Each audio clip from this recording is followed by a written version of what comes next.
Olá, sejam muito bem-vindos. Hoje eu vou falar sobre alguns personagens muito interessantes na astrologia, os nodos, o Quiron, e como nós podemos pensar nestes personagens em relação ao nosso percurso da alma. Este é um assunto que vem me impactando já há muitos anos, e cada vez que a gente mergulha mais no mapa, mais na astrologia, mais impactada eu acabo ficando por estes assuntos, tanto dos nodos como do Quiron. E quando eles estão enfatizados no mapa, ou entre si, ou tanto um quanto o outro, né, principalmente o Quiron fazendo aspectos muito importantes, a gente vai ver, através de exemplos de mapas, como isso impacta a vida da pessoa e quais saídas que essas personalidades públicas encontraram. Tá? Então, vamos lá, te convido para vir nessa jornada, deixa eu compartilhar aqui a tela, tá? E vamos lá, então.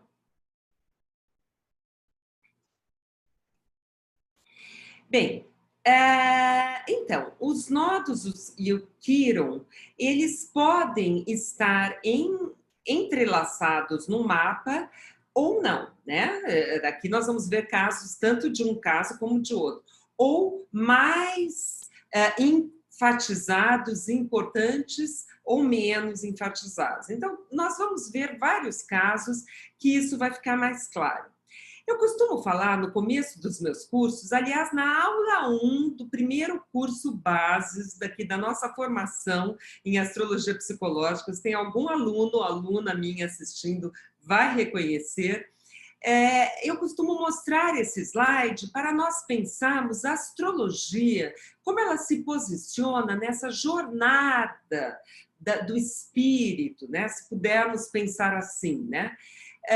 Segundo vários gurus orientais, aí, os orientais têm muito mais essa perspectiva, né, espiritual, e eles falam muito mais dessa parte espiritual, né? Por exemplo, o Deepak Chopra fala que nós não somos um corpo com vivências espirituais, mas sim que nós somos um espírito e que agora estamos com essa vivência corporal.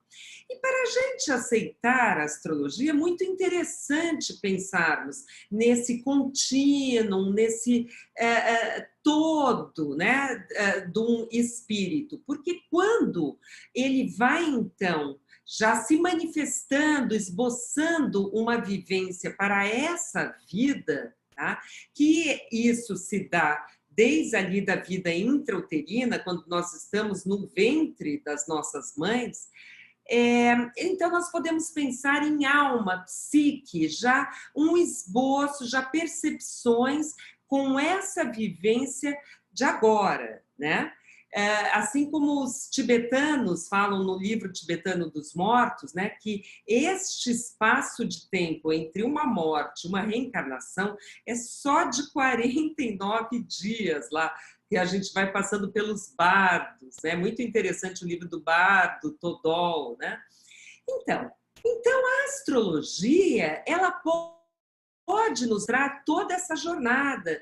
E é muito raro nós dispormos de uma ferramenta como essa que mostre essa jornada toda, né? Desse espírito ou dessa alma, ou como queira chamar, né? E também ela mostra a vivência material, a quem o corpo físico, as vivências materiais nessa vida, né? Tudo o que acontece materialmente.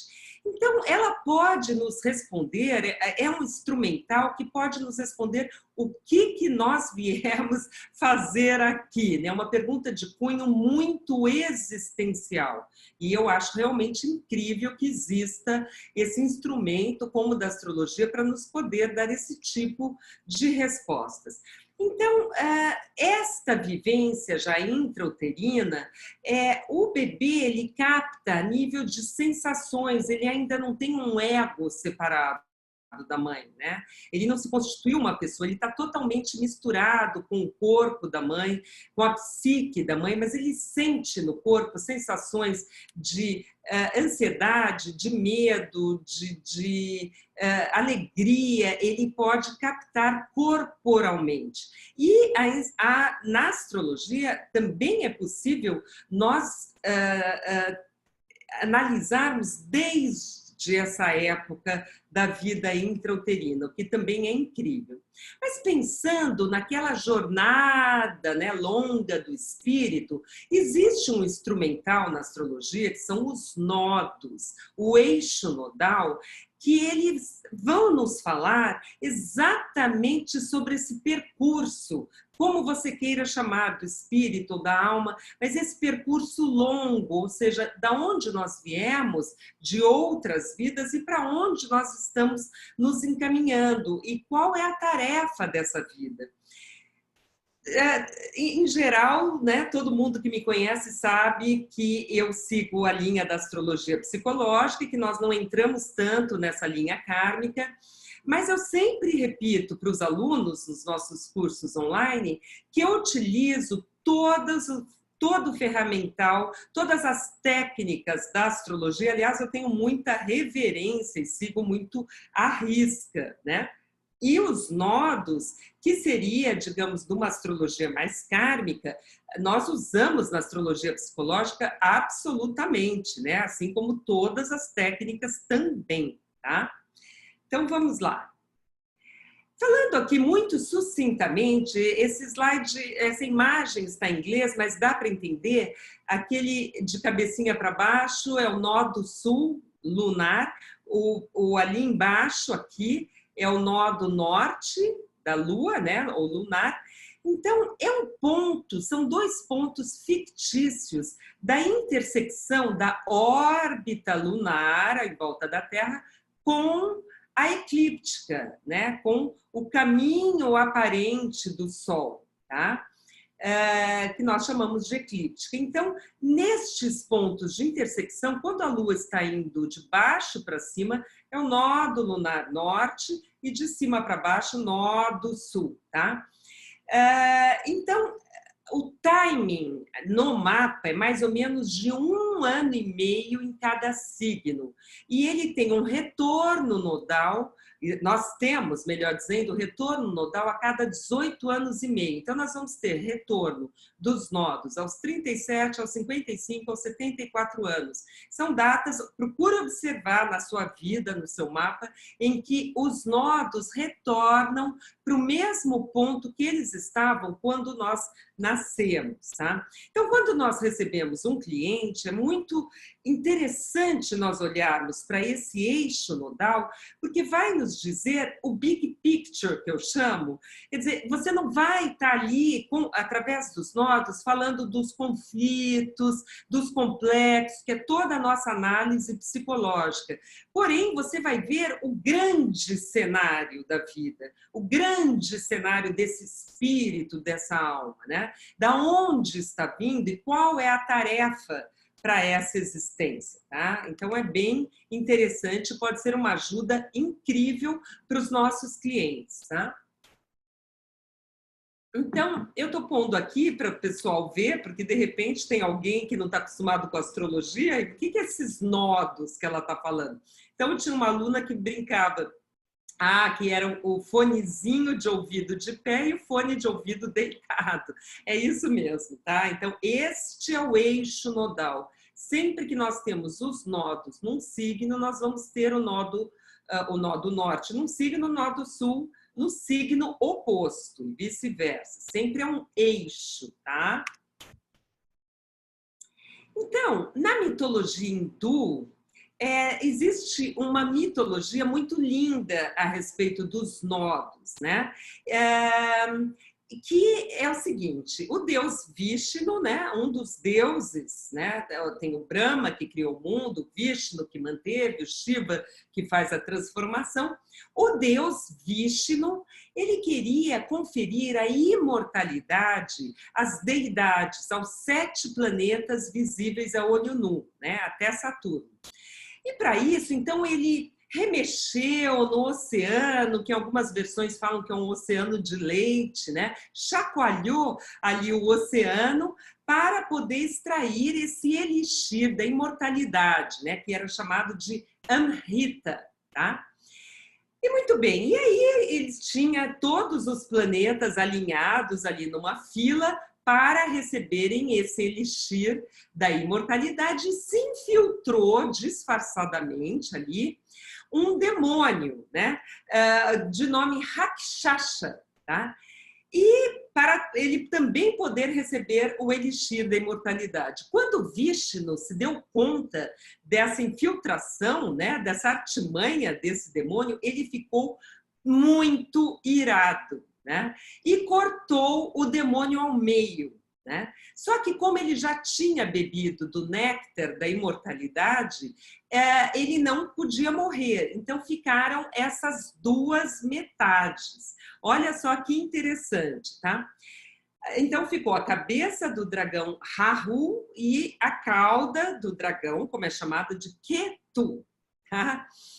Agora, em uma das versões, quando eles percebem, né, quando esse demônio aí percebe, essas duas metades percebem que a ira do Vishnu, eles fazem uma autopenitência, né, pela gafe aí que eles tinham cometido, né, e conseguiram se manter com o status de planetas, tá? Então estas forças Rahu e Ketu são forças poderosas que controlam o nosso karma pela mitologia hindu, tá? Numa outra versão, após o corte do Vishnu, por vingança, os nodos engoliram, né? Eles tentaram engolir o Sol e a Lua para se vingar do Vishnu, tá? Então nós não sabemos qual que é a versão, mas ambas coexistem na mitologia, tá? E eles são sempre representados dessa maneira. O nó do norte, o Rahu, com um tigre, com um cajado, com uma flor de lótus, o chapéu místico, tá? E uma cobra também. E o Ketu também com o chapéu místico, mas não com o tigre, mas sim com um pássaro e outros adornos também. Então vejam que figuras bonitas, né? Então, assim, nós temos o nó do norte, que também é utilizado na astrologia como nó do norte, ou cabeça do dragão, que vem desse mito do Rahu, né? Então, nós vamos ver por signo, por casa e por aspectos, qual é o caminho que nós devemos seguir nessa vida, tá? Qual o direcionamento que devemos ter e que nós resistimos? Quais são os aprendizados a serem desenvolvidos? Que possibilidades de conscientização que nós temos? Porque no nó do norte nós temos muito mais escolhas, temos mais livre-arbítrio, porque é para onde nós devemos nos dirigir. Então, tem dons a serem explorados, tem coisas novas, tem oportunidade de evolução. O nó do sul, que nós temos tendência a ficarmos muito mais presos a eles, ou a cauda do dragão, seria a nossa tarefa kármica do que nós temos que nos livrar. Porque é uma bagagem que nós trazemos de outras vidas que já se esgotou, são circunstâncias que ficam se repetindo de forma idêntica no presente, idêntica a como aconteceram no passado. Então não tem o novo, não tem evolução, não tem dons a serem explorados, é só uma repetição, né? São conhecimentos que permanecem e defeitos que têm que ser superados, né? Então, como eu falei, uma repetição, automatismo, sempre as mesmas causas, reproduzindo automaticamente os mesmos efeitos. Então, resumindo, a nossa tarefa kármica seria nós nos direcionarmos para o nó do norte, né? Observando qual signo, casa e aspectos, tá? Que os nodos se encontram. Se nós pensarmos neste termo resiliência, que está muito em moda hoje em dia na psicologia, a definição diz o seguinte: resiliência é a capacidade de um indivíduo lidar com problemas, adaptar-se a mudanças ou resistir à pressão de situações adversas, choque, estresse, evento traumático, etc.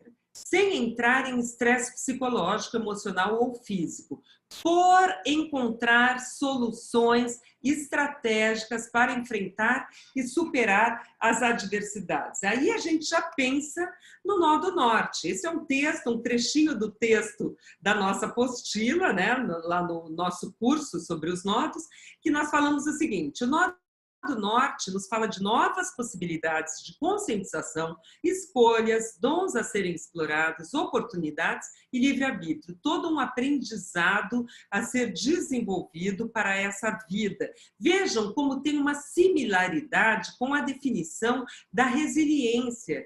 Quanto mais nós encontrarmos soluções novas, estratégicas para superar as adversidades, mais resiliência nós teremos, mais capacidade de, digamos, tirar de letra as dificuldades da vida. Tá? Então, quando nós nos encaminhamos para o nó do norte, nós estamos indo nessa direção de praticar a nossa resiliência.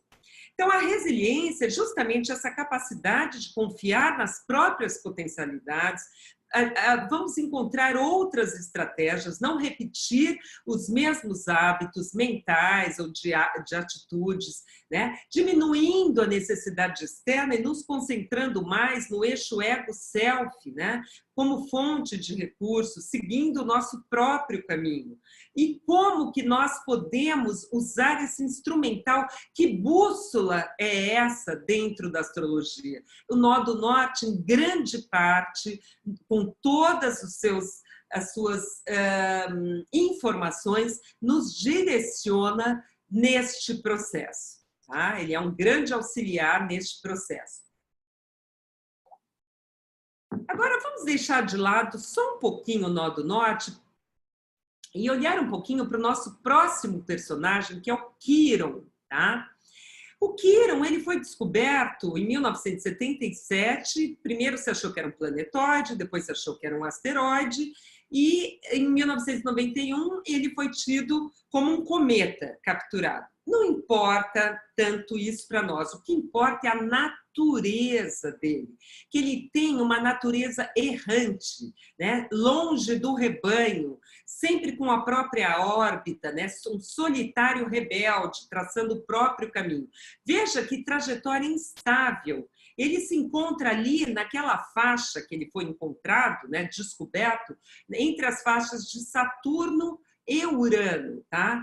E ele fica de 1 a 9 anos, veja que órbita inconstante, de 1 a 9 anos em cada signo, e o retorno dele se dá entre 49 e 51 anos. É muito legal também da gente observar o retorno de Quiron no mapa, tá, gente? São realmente momentos assim muito importantes na vida, tá?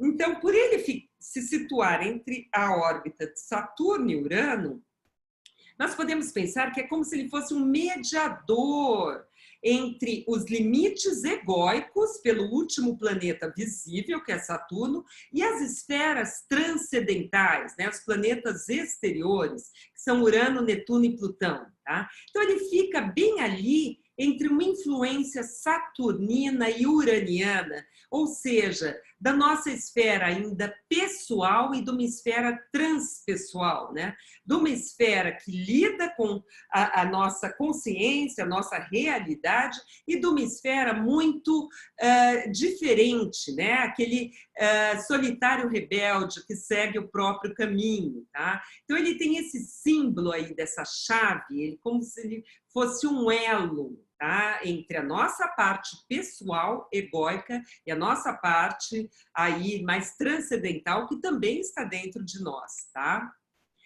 Então, também, quem é esse Quiron que eu estou falando? Este é o nosso outro personagem, o Quiron. Todos nós temos Quiron nos nossos mapas. Nós vamos ver que aspectos que ele está fazendo no mapa, em que casa que ele se encontra, como que ele está se colocando em relação ao todo do mapa, tá? Então, vamos entender quem é esse Quiron. Bem, ele é filho de Cronos e Fílira. Cronos, um titã imortal, e a ninfa Fílira, que era uma ninfa mortal. O Cronos sentiu uma paixão arrebatadora pela Fílira e queria estar com ela, queria possuí-la.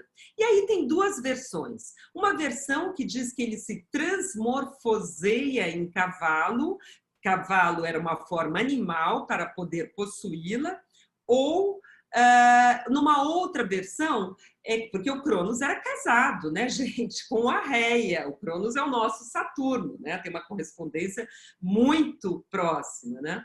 E ele era casado com a Réia na mitologia grega. E a Réia o pegou em flagrante com a Fílira, o famoso flagra, e aí ele teve que sair correndo e aí assumiu a forma de um cavalo para poder fugir da fúria da esposa. Tem essas duas versões. Particularmente, eu acho que a primeira é até mais verdadeira, porque nas obras de arte, como são essas aí que nós estamos vendo, ele aparece na forma de cavalo, estando ali junto com a Fílira, tá? Bem, então quem é o Quirón? Ele nasceu aí deste relacionamento. Quando ele nasceu, a mãe, vendo que ele era um centauro, metade homem, metade animal, ela sentiu uma profunda rejeição e ele foi abandonado pela mãe. E foi adotado pelo Apolo, foi viver lá no Monte Pélio. E o Apolo, como nós sabemos, ele tinha muita sabedoria, muitos conhecimentos, e foi transmitindo para o Quirón as artes marciais, música, poesia, filosofia, as terapias curativas. E logo o Quirón foi se revelando um centauro superior aos demais, porque ele era muito inteligente, muito civilizado e muito bondoso. Tá? E aí ele teve alunos destes deuses aí célebres da mitologia grega, como Aquiles, o Asclépio, o Héracles, né? E aí aconteceu uma tragédia, né? Ele já tinha aquela dor da rejeição da mãe, de ser abandonado pela própria mãe. Numa brincadeira, o Hércules, ou Héracles, que era muito seu amigo, foi brincar com a flecha e acidentalmente flechou a coxa do Quirón e ele ficou com essa ferida incurável. Como ele era filho de um imortal, ele não pôde morrer e ele teve que conviver com essa dor por muito tempo. Com isso, ele desenvolveu cada vez mais toda essa sabedoria das terapias curativas para poder dar conta daquela dor incalculável, né, para se curar, e automaticamente também ele foi transmitindo os seus ensinamentos e curando as outras pessoas. Então, é o mito do curador ferido, né? É um mito muito lindo. E a resolução só se deu depois de muito tempo, quando havia uma outra problemática, que era o Prometeus, que estava amarrado ali numa haste, com o seu fígado sendo comido todos os dias por pássaros, que foi um castigo dos Zeus, porque ele tinha distribuído para os humanos o fogo da sabedoria, que deveria somente pertencer aos deuses. Então, com a intervenção de Deus e a pedido de Zeus e a pedido do Quirón, Zeus permitiu que ele morresse em lugar de Prometeus, que até então era mortal, e Prometeus se tornou imortal. Tá? E assim que o Quirón pôde se livrar finalmente. Mas ele desenvolveu toda essa sabedoria para dar conta da própria ferida que ele sentia. Tá? Então, se nós pensarmos em dois lados desse mito do Quirón, um lado instintivo, que são as partes mais obscuras, inconscientes, de feridas incuráveis, né? Da rejeição da mãe, ele passou por dor, por fome, por muita dor e por muita rejeição, e todo este sofrimento ali mais a nível inconsciente, e depois o outro lado todo que ele desenvolveu, racional, mas não é um racional desse racional, como a gente chama, de racional de muita sabedoria, não é de uma simples informação, mas sim de muito conhecimento. Ele foi adquirindo cada vez mais um domínio sobre aquela parte instintiva que era só dor, só dor de rejeição, dor da flecha, tá? E ele foi desenvolvendo toda essa sabedoria, essa bondade, essa amorosidade, inclusive com a própria história dele. Ele acolheu a sua própria dor, né? E foi esse conhecimento sobre o sofrimento que fez dele um curador ferido com a verdadeira empatia. Porque só quem já sentiu a própria ferida na pele que é realmente o verdadeiro curador, né? Bem, então, se nós pensarmos mais em termos psicanalíticos, né, que o Kiron ele possa também estar associado com a ordem do trauma. Não é sempre que chegue a ser este nível de trauma no mapa, né? Pode ser alguma dor interna, né? Mas não necessariamente tão forte, tá? Mas também pode estar mostrando no mapa, conforme os aspectos, tudo um trauma no mapa, né? Então, vamos ver a definição do Freud. Ele fala o seguinte: chamamos assim a uma vivência que, no espaço de pouco tempo, traz um tal aumento de excitação à vida psíquica que a sua liquidação ou a sua elaboração pelos meios normais e habituais fracassa, o que não pode deixar de acarretar perturbações duradouras no funcionamento energético. Então, gente, para ser um trauma, é alguma coisa, é o famoso over, é um excesso, é alguma coisa que a psique, a mente, não deu conta. Porque quando você passa por alguma dificuldade, alguma experiência ruim, mas você dá conta, você elabora, você fala, ah, tá bom, tá, foi ruim, mas passou, né? Isso é um nível. Um outro nível é quando aquilo é tamanho o excesso que nós não conseguimos elaborar psicologicamente. Então, a palavra trauma tem uma origem grega que significa ruptura, né? Então, é aquele tipo de situação com a qual a gente é meio pego de surpresa e nós não temos condições de lidar, é esse excesso, né? Então, sempre se dá com um evento inaugural, uma coisa nova que acontece, e que a sensação que nós temos é assim, nossa, eu nunca tinha vivido isso antes na minha vida, né? E olha que nem a menininha aí está tentando se equilibrar para não cair aí no mar, tá? Então, aquilo fica dentro, tá? Só que demanda um tal nível de consumo de energia que a pessoa fica incapaz de viver livremente, sem a presença dessa ruptura dentro dessa dor, desse trauma, tá? Muitas vezes não é reconhecido no momento da ocorrência, né? Em vivências posteriores, lá na frente, que a pessoa vai ter a consciência, por outras situações que acontecem, que ela vai ter a consciência da situação traumática original, às vezes abuso sexual na infância, aquilo vai irromper e a pessoa se dá conta daquilo 20, 30 anos depois, ficou ali soterrado no inconsciente, né? E às vezes, em diferentes momentos de vida, uma situação pode ser traumática num momento e num outro momento já não ser mais traumática. Ou uma situação pode ser traumática para mim e não para você, ou pode ser traumática para você e não para mim, tá? Então, essa ordem do trauma, ela depende de vários fatores. Então, aí vocês podem pensar, nossa, trauma, graças a Deus eu não tenho isso. Claro, com certeza, né? Estamos falando de alguns casos, tá? Mas nós temos, de qualquer maneira, feridas existenciais que são reais, tá? Nós passamos, durante a vida, por problemas físicos, ou problemas psicológicos, ou problemas financeiros, materiais, problemas de relacionamentos, perdas de entes queridos, de familiares, ainda mais agora na pandemia. Olha quanto sofrimento que não está tendo, né, no mundo. Você vai falar assim, ah, não, eu vivo numa redoma de vidro, eu não passei por nada disso. Mas tem a questão da morte, que já é uma ferida existencial para nós sabemos que nós vamos morrer, né? Então, este sofrimento que eu estou falando, que pode ter em vários níveis, é claro, e normalmente a gente nem gosta de falar disso, porque hoje em dia a gente só tem que postar que está tudo maravilhoso no Instagram, no Facebook, etc., né?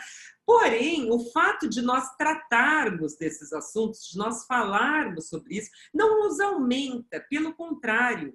Não é porque nós falamos que eles passam a existir, eles estavam lá de qualquer maneira, tá? Mas sim que ao fato de nós tratarmos sobre isso é que nós podemos começar um caminho de cura aí, né? Como o Kiron encontrou o seu caminho.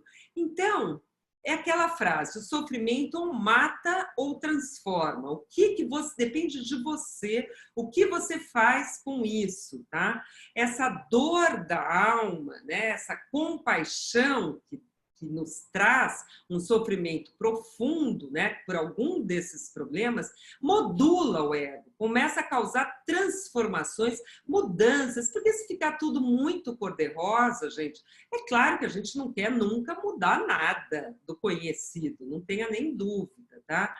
Então, a partir da hora que nós temos esse contato, que nós encaramos, começa essa relação entre a sabedoria de como conter, como poder ser uma mãe para essas feridas, os recursos dentro de nós para cuidarmos disso, né? E esta integração é nós colocarmos dentro da psique, né? Isto pertence a mim, eu conheço, é uma dor, é uma ferida, mas eu posso dar conta disso, eu posso tratá-la. Então, o primeiro passo é a aceitação, o reconhecimento, isso eu posso falar com muita certeza, por tantos casos que eu já atendi, tanto na psicologia como na astrologia, não existe outro caminho a não ser dar esse primeiro passo, olhar de frente o monstro, né?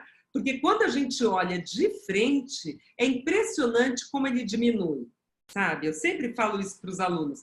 É que nem aquela criança que está apavorada no quarto escuro e daí achando que tem um monstro atrás da cortina.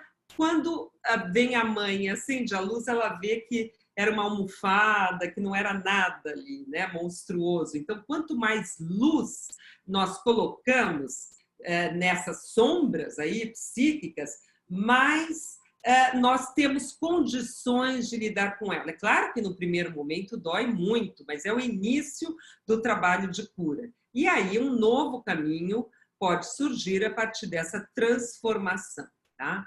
Eu quero dar aqui só 2 dicas desses 2 livros que falam sobre isso. Um já está traduzido para o português, falando da Claire Dunn, falando sobre o Jung como curador ferido de almas, tá? E o outro em inglês, que curador ferido é Wounded Healer, que é esse pastor, Henry Nouwen, que também fala sobre isso. Então, nós, como profissionais, qualquer profissional que lide com um ser humano, o primeiro passo que nós devemos fazer é nós encararmos as nossas próprias dores e limitações para nós podermos nos tornar o verdadeiro curador ferido, tá? O curador que tem essa consciência e das próprias feridas que gera compaixão para o outro com o outro ser humano que ele está atendendo, tá? Então, se nós integrarmos isso e não ficarmos naquela posição mais arrogante, eu não tenho problemas, é meu cliente que tem, eu vou lá falar o que ele tem que fazer, porque eu sou um sábio, um guru aqui, um bruxo, né?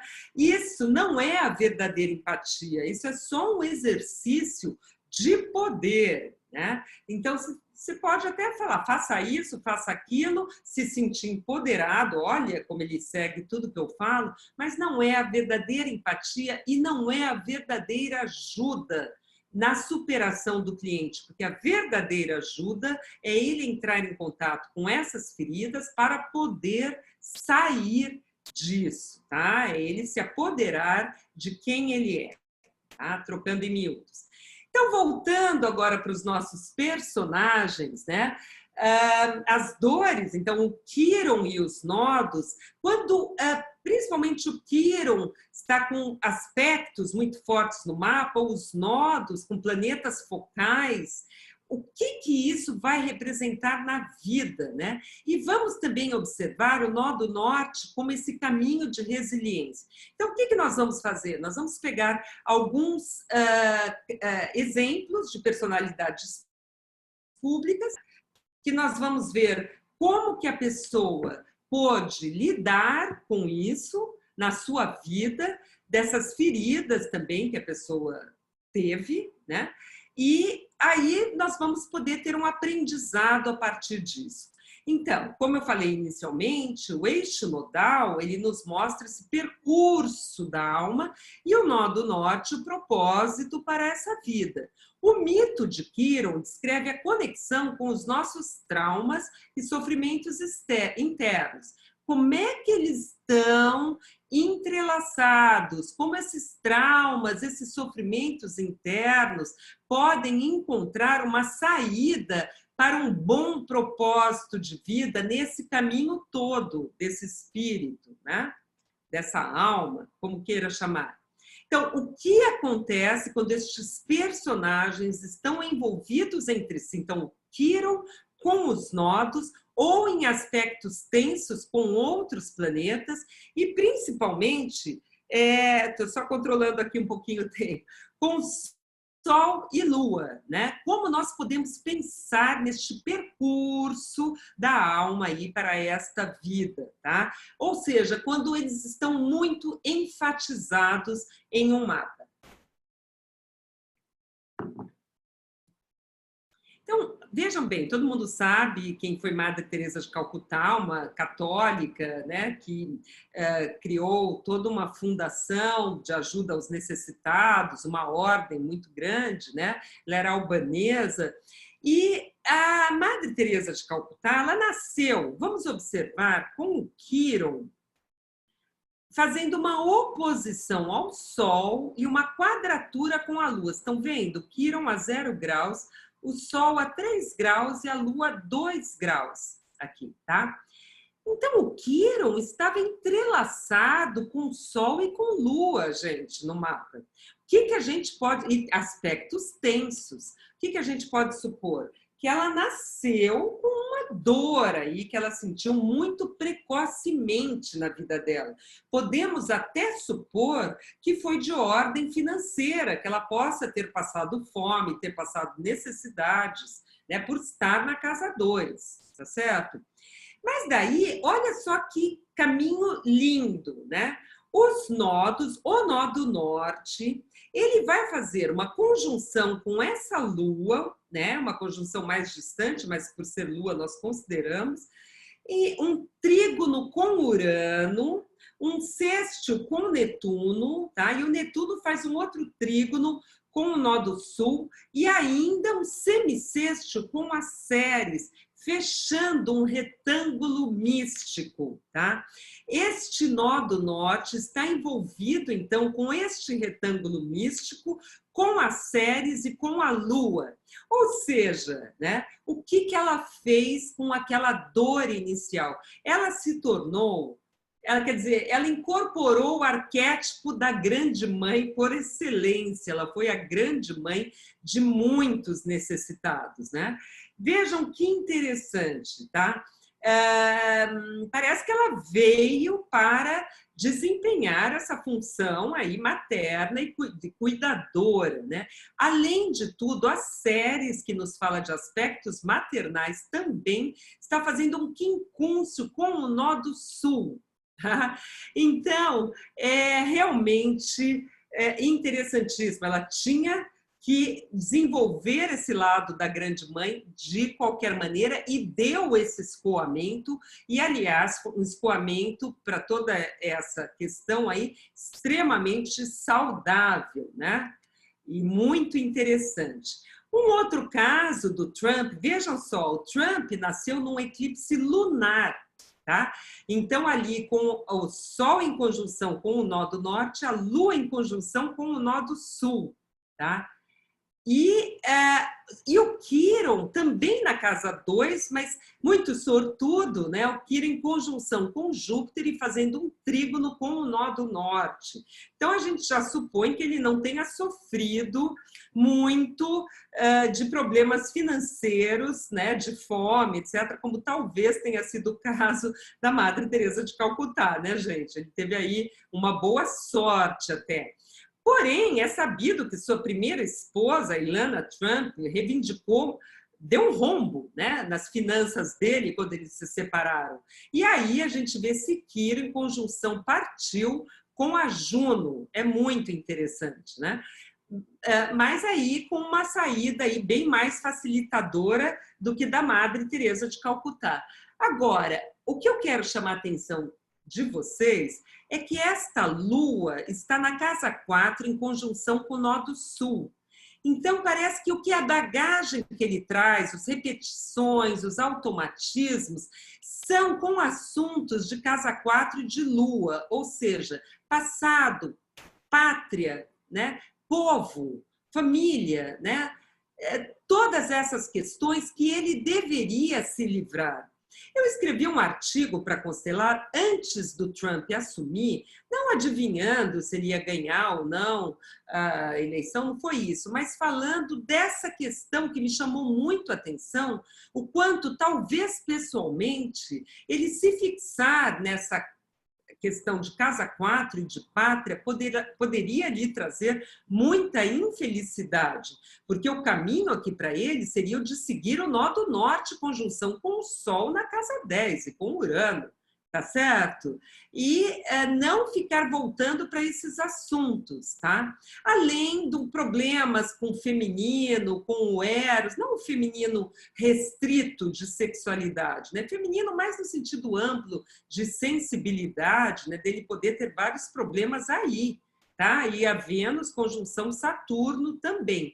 Então, enquanto ele estava lá cuidando da vida profissional dele, de executivo, acho que ele estava com um caminho, em termos kármicos, muito melhor até, né? Concordam?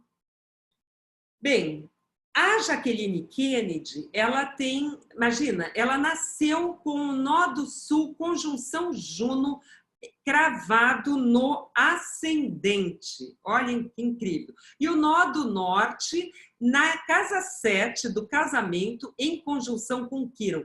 Parece que ela veio com uma tarefa kármica de ser a esposa, né, gente?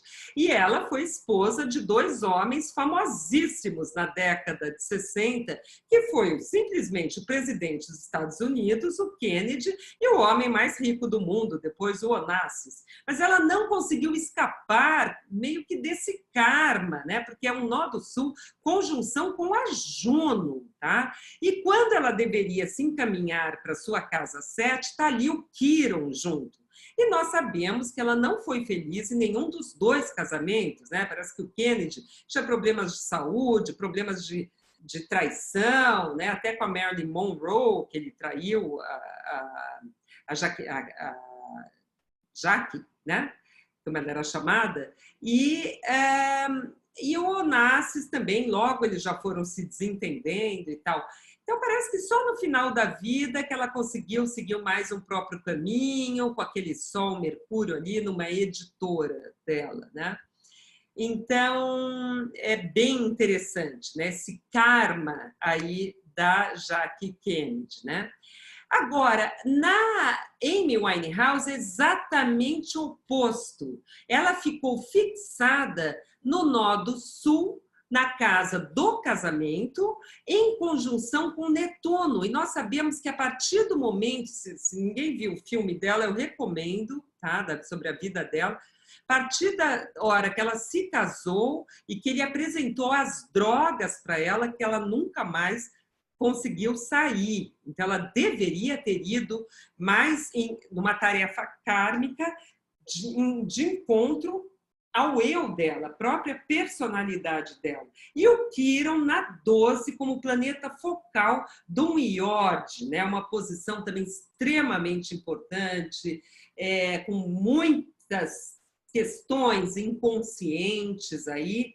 E também a conjunção, que é o planeta focal dos nodos, é a conjunção de Sol-Mercúrio, como uma tarefa kármica ligada aos nodos. Então, parece que ela veio com essa obrigação de ter que brilhar e de ser cantora nessa vida, né? Uma coisa realmente incrível. A Lady Di, ela tem todo aquele histórico, né, da mãe que abandonou o pai dela para ficar com outro, se casou com outro homem, tá? E então essa lua com o nó do sul e Quiron, né, que atingiu essa dor precocemente, daí os pais brigavam pela guarda dos filhos, e ela e o irmão, né? E ela tinha que se direcionar para esse nó do norte pedindo o quê? Gente, muito mais modernidade, quebra de paradigmas, né? Muito mais iniciativas. E, infelizmente, acabou se dando esse direcionamento da pior maneira possível, porque foi na casa 8, né? Então, e num acidente terrível, muito bem exemplificado com esse nó do norte e Urano, tá? Quer dizer, enfim, ela acabou indo para o nó do norte dessa maneira trágica, né? E o planeta focal entre os nodos, vejam que é a Vênus, que ela desempenhou o quê a vida inteira, né? Beleza, diplomacia, tanto as dores dos relacionamentos com o marido dela, com o Charles, como ela se devotou aos relacionamentos para as outras pessoas, mas parece que esta Vênus aí era um ponto focal na vida dela, tá? E que ela tinha que desempenhar de qualquer maneira. Esse padrão de beleza, todas as mulheres naquela época cortavam o cabelo igual da Lady Di, né? Ela, enfim, seguiam como padrão de beleza totalmente, tá? Depois dessa geração dos anos 40, o que eu quero chamar a atenção é que todos, que eu vou apresentar uma sequência agora, tinham como planeta focal dos nodos a conjunção entre Urano e Saturno, que é uma conjunção que nós sabemos que é uma quebra de padrões, quebra de paradigmas, revolucionária, né? De quebrar o status quo. Então, todos esses que nasceram no início dos anos 40 trazem essa conjunção como planetas focais dos nodos, então como uma missão de vida. E ainda a Janis Joplin tinha o Quiron em conjunção com o nó do norte. Ela foi, né, a rainha do rock and roll, né, nos anos 60, sempre teve uma atitude extremamente rebelde. Com 20 anos já estava viciada em heroína e a morte se deu aos 27 anos, assim como a Amy Winehouse também. E aqui a gente vê o Urano, principalmente, como planeta focal, né? O Jimi Hendrix também, a mesma coisa ali, Saturno e Urano, mais Urano. Ele nasceu em novembro de 42, ela em janeiro de 43, tá? Pegaram até mais com Urano, nessa quadratura, formando uma grande quadratura com os nodos, e no caso do Jimi Hendrix, também Sol e Mercúrio, como da Amy Winehouse, quer dizer, né, uma missão de brilhar e de ser cantor e compositor. Ele também teve inúmeros problemas, atirou fogo à guitarra, drogas, né? Foi deportado, uma série de questões, e também teve uma morte precoce por overdose de heroína. Tá? O Paul McCartney, ele nasceu 18 de junho, a gente vai ver que alguns dias depois, já o Gilberto Gil, que nasceu 18 de junho de 42, vejam ali novamente a conjunção como focal dos nodos Urano e Saturno, e é claro que os Beatles quebraram padrões e foram revolucionários. Ele no início também teve problema com álcool, maconha, LSD, claro, né? Depois eles ficaram mais românticos e tal, mas é claro que eles quebraram paradigmas de toda uma época, né? E ele tinha uma lua Quiron, e é sabido que a mãe dele morreu na adolescência dele, né? Do Paul McCartney. Então aí a gente pode pensar que toda essa revolta também tivesse a ver com essa ferida inicial da perda da mãe, né?